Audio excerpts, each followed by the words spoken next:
Hello नमस्कार माझ्या सर्व लाडक्या ताई आणि दादांना श्री स्वामी समर्थ. तुम्हा सर्वांना आजचा दिवस खूप छान जो ही स्वामींच्या चरणी प्रार्थना. मी गजानन नायक तुम्हा सर्वांचे माझ्या यूट्यूब चॅनलवरती मनापासून स्वागत करत आहे. तर आजचा होता मंगळवार आणि जी म्हणजेच मूर्ती मी घेतलेली आहे अन्नपूर्णा देवीची. तर ती मूर्ती मी कशासाठी घेतलेली आहे तर ते देखील आता या व्हिडिओमध्ये तुमच्यासोबत शेअर करणार आहे.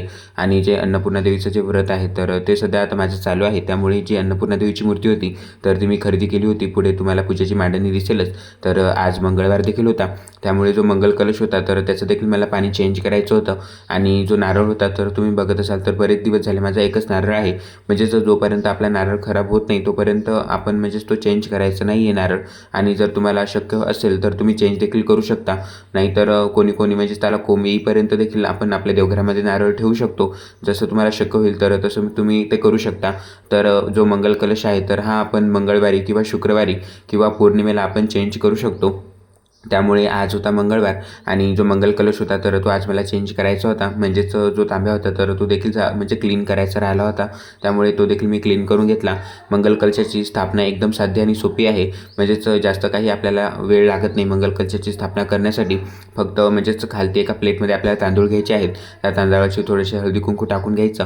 त्यावरती आपल्याला जो तांब्या घ्यायचा आहे म्हणजेच मंगल कलशासाठी तर तो तांब्या आपण त्याच्यावरती स्थापना करून घेऊ शकतो. त्यामध्ये आपल्याला पाणी 1 रुपया 1 सुपारी हळदी कुंकू थोड्याशा अक्षता आपण टाकू शकतो. आणि जर तुम्हाला फुल टाकायचे असले तुम्ही टाकू शकता. कारण आपण जर फुल ते पाण्यामध्ये टाकले तर आपल्याला म्हणजेच 2-3 दिवस लगातार आपल्याला पाणी चेंज करता येत नाही. कारण एकदा आपण मंगळवारी जर केला त्यानंतर आपण शुक्रवारी करू शकतो. त्यामुळे पाण्यामध्ये फुल खराब होऊ शकतं. त्यामुळे तुम्ही शक्यतो फुल म्हणजेच टाकू नका. आणि त्यावरती आपल्याला 5 विड्याची पाने ठेवू शकतो. आणि त्यावरती आपल्याला श्रीफळ ठेवायचं आहे. आणि आपल्या देवघरामध्ये आपण या कलशाची स्थापना करू शकतो. तर तुम्ही बघू शकता जर देवघरामध्ये आता मी स्थापना करून घेतलेली आहे. यानंतर जी सर्व स्वामी सेवा आहे देवपूजा आहे तर ती आता माझी करणं चालू होती.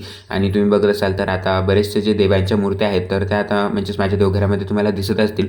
नाहीतर तुम्ही जर माझे पहिले व्लॉग बघितले असतील तर त्यामध्ये फक्त देवांचे जे फोटो होते तर ते मी माझ्या देवघरामध्ये ठेवले होते. पण काही कारणामुळे ज्या देवांच्या मूर्त्या आहेत तर त्या म्हणजेच एक मी घेतली. म्हणजेच आता जेव्हा महाशिवरात्री होती तर महाशिवरात्रीसाठी महादेवांचं जे शिवलिंग आहे तर हे नर्मदेश्वर शिवलिंग आहे तर हे मी खरेदी केलं होतं.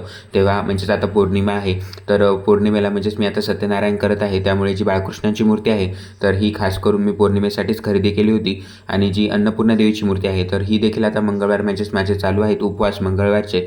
तर त्या पूजेसाठी मला ही मूर्ती हवी होती. त्यामुळे अन्नपूर्णा देवीची मी मूर्ती खरेदी केलेली आहे. आणि जेव्हा धनतेरस होती तर तेव्हा जी महालक्ष्मी देवीची मूर्ती आहे तर म्हणजेच आपण तेव्हा धनतेरसला काही ना काही सोन्याची किंवा पितळेच्या भांड्याची एखादी तरी वस्तू खरेदी केली पाहिजे. त्यामुळे मी म्हणजेच जी महालक्ष्मी देवीची मूर्ती आहे पितळेची तर ही खरेदी केली होती.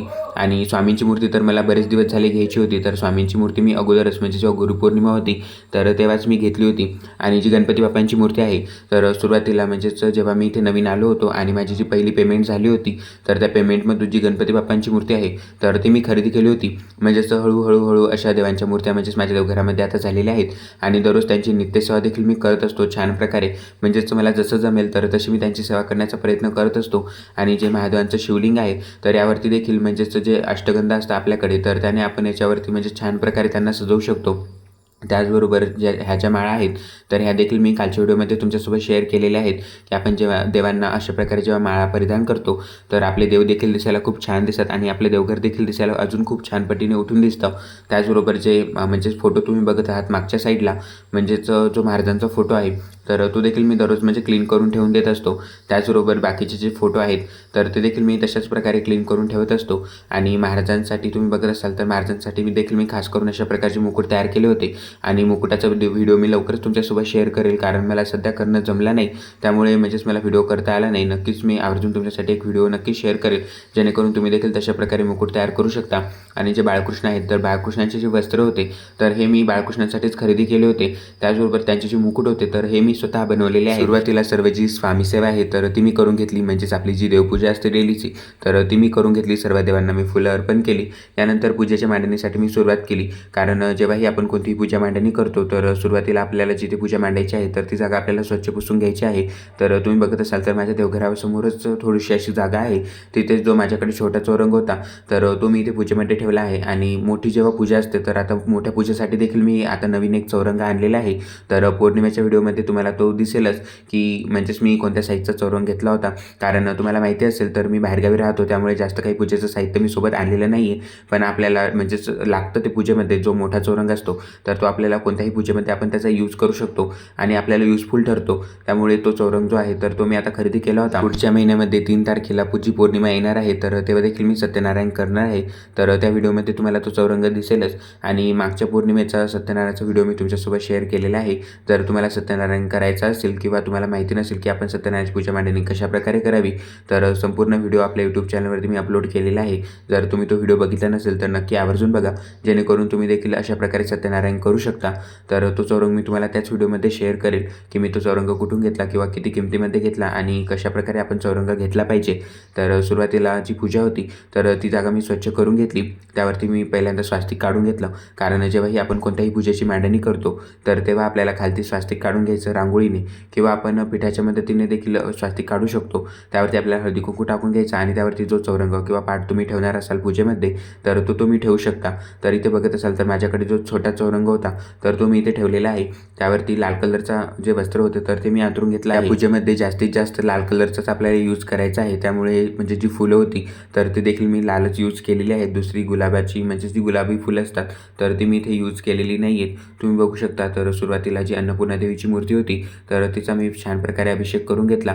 म्हणजेच सुरुवातीला जे दीप होते तर ते मी प्रज्वलित करून घेतले. आणि हे जे मोरदिवे तुम्ही बघत असाल तर हे दिवे देखील पूजेमध्ये खूप छान दिसतात. जेव्हा आपण अशा प्रकारच्या दिव्याचा आपल्या पूजेमध्ये यूज करतो तर आपली पूजा देखील अजून दिसायला खूप छान दिसते. सुरुवातीला जेव्हा मी नवीन आलो होतो तर तेव्हा सुरुवातीला म्हणजेच जी माझी पहिली पेमेंट होती तर त्याच पेमेंटमधून मी हे मोरदिवे घेतले होते, कारण हे दिसायला देखील खूप छान दिसतात. आणि आपण जेव्हा आपल्या पूजेमध्ये हे दिवे लावतो तर आपली पूजा देखील दिसायला खूप छान दिसते. आणि कोणतीही पूजा असतो तर मी अशा प्रकारच्या दिव्यांचा पूजेमध्ये यूज करतच असतो. तुम्ही बघितलं असेल तर माझ्या मागच्या जे काही पूजा असतात तर त्यामध्ये देखील मी दिव्यांचा यूज करत असतो पूजेमध्ये, जेणेकरून आपली जी पूजा आहे तर ती देखील छान दिसते आणि आपलं मन देखील प्रसन्न राहतं. म्हणजे जेवढे आपण दिवे प्रज्वलित करतो तर तेवढंच आपलं मन शांत राहतं आणि प्रसन्न राहतं. त्यामुळे मला देखील म्हणजेच आवडतं दिवे प्रज्वलित करण्यासाठी. तर तुम्ही बघू शकता, सर्वात पहिल्यांदा मी दिवे प्रज्वलित करून घेतले. यानंतर जी अन्नपूर्णा देवीची मूर्ती होती तर त्याच्यावरती मी अभिषेक करून घेतला. यानंतर लाल तांदळामध्येच म्हणजे आपण अन्नपूर्णेची जी मूर्ती असते तर ती आपण वाटीमध्ये देखील ठेवू शकतो, पण माझ्याकडे म्हणजे तिथे एक दिवा होता, त्या दिव्याचा म्हणजेच मी यूज केलेला नाही. तर त्यामध्ये जे लाल कलरचे तांदूळ असतात म्हणजेच आपल्याला तांदळामध्ये जे कुंकू असतं तर ते आपल्याला मिक्स करायचं आहे. आणि त्यामध्ये जी अन्नपूर्णा देवीची मूर्ती होती तर ती मी इथे ठेवून घेतलेली आहे. त्याचबरोबर नैवेद्यामध्ये जी मस्तराची डाळ असते तर ती इथे आपल्याला दाखवायची आहे. म्हणजेच आता हे महाराजांनी सांगितलेली पूजा आहे तर तशीच मी तुम्हाला सांगत आहे. तर हे आपल्याला 7 मंगळवार करायचे असतात. म्हणजेच मला ही पूजा करण्यासाठी सांगितलेली आहे, त्यामुळे आता हे मी म्हणजेच पूजा करत आहे. तर मागच्या मंगळवारी देखील मी तुमच्यासोबत व्हिडिओ शेअर केला होता. तेव्हाच मी म्हणजेच आपण नवीन मूर्तीची स्थापना कशाप्रकारे आपल्या देवघरामध्ये करू शकतो तर याबाबत देखील तुम्हाला मागच्या व्हिडिओमध्ये मी माहिती दिली होती. आणि आज म्हणजेच आता हा दुसरा मंगळवार होता. पहिला मंगळवार तो आणि हा दुसरा मंगळवार. अजून आता 5 मंगळवार आपल्याला करायचे असतात या व्रताची. पूजा झाल्यानंतर एक मंत्र आहे तर तो आपल्याला 108 वेळा म्हणायचा असतो. आणि यानंतर जी अन्नपूर्णा देवीची आरती आहे तर ती देखील मी इथे म्हणून घेतलेली आहे. आणि जी आजची सेवा होती तर ती माझी अशा प्रकारे झालेली आहे. तुम्हाला माझा आजचा व्हिडिओ कसा वाटला कमेंटमध्ये नक्की सांगा. व्हिडिओ आवडला असेल तर लाईक, शेअर आणि सबस्क्राईब करायला विसरू नका. भेटूया अशाच नवनवीन माहितीपूर्ण व्हिडिओसोबत. तोपर्यंत सर्वांना पुन्हा एकदा श्री स्वामी समर्थ.